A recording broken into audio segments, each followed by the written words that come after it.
Welcome to Wisconsin in Focus. I'm Bruce Walker, Great Lakes Regional Editor for the Center Square. And I'm speaking with Benjamin Yount, the Center Square's Wisconsin correspondent, and we're going to discuss a little kerfuffle, as it were, that happened on the floor of the House Assembly. And Ben, tell me a little bit about that. Whenever you go to any state legislature, there's all manners of business before the people, as they like to call it. And some of it is massive tax increases, what we're going to spend on schools, build a road, pass a new law to ban something, pass a new law to legalize something. But there's an awful lot of what is generally referred to as the perfunctory business of the legislature. And this ranges from everything from welcoming the state champion volleyball team to honoring former lawmakers. And in the case of this story here in Wisconsin, it was a simple resolution vote to honor police in the state of Wisconsin. It was recognizing May as Police Memorial Month. And it takes on a little bit of special importance this year because, as we've talked about here on Wisconsin in Focus, as we've written about over at the Center Square, Wisconsin has seen 4 police officers shot and killed so far this year. A Milwaukee police officer, 2 officers in Barron County, and then most recently a St. Croix County deputy. That happened just a couple of weeks ago. It is the most police officer deaths in 20 years in this state.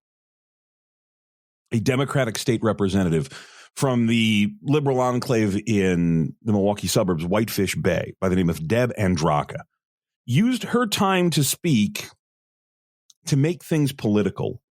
And it's just easiest to let you hear exactly what she said in her own words. According to the Wisconsin Professional Police Association, in 2016, 50% of officer-involved shootings involved subjects armed with guns. In 2021, it is 70%. Acts of appreciation like this joint resolution are important, but actions speak louder than words. How can this legislature express appreciation for the men and women in law enforcement when the majority party actively seeks to pass laws that put their lives in even more danger than they already are? For the context, the majority party would be the Republicans.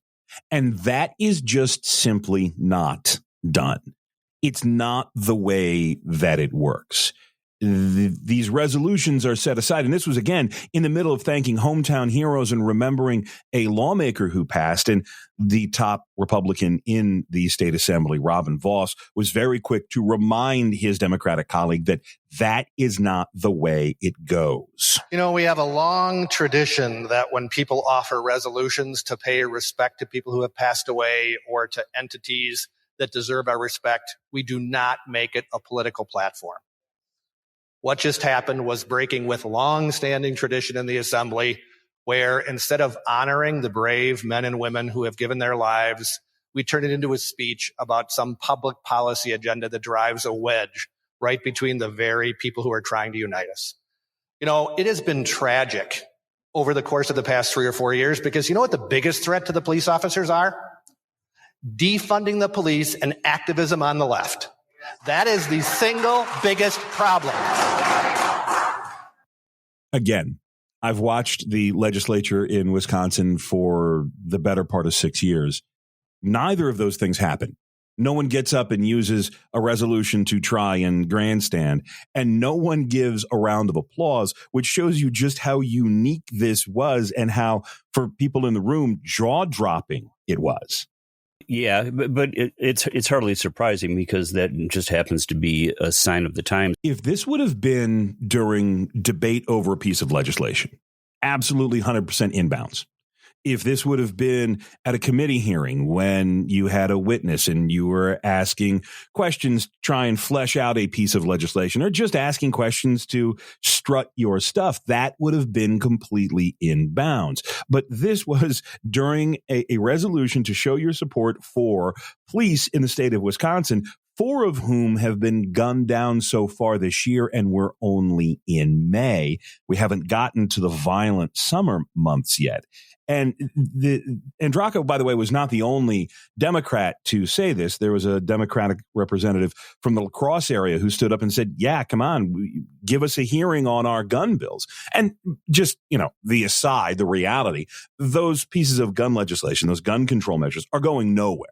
Not only because Republicans control the legislature and they don't approve of them, but these are the same kind of universal background checks, red flag, the same kind of tried and true pieces of legislation that Democrats in many states have tried to pass and have failed.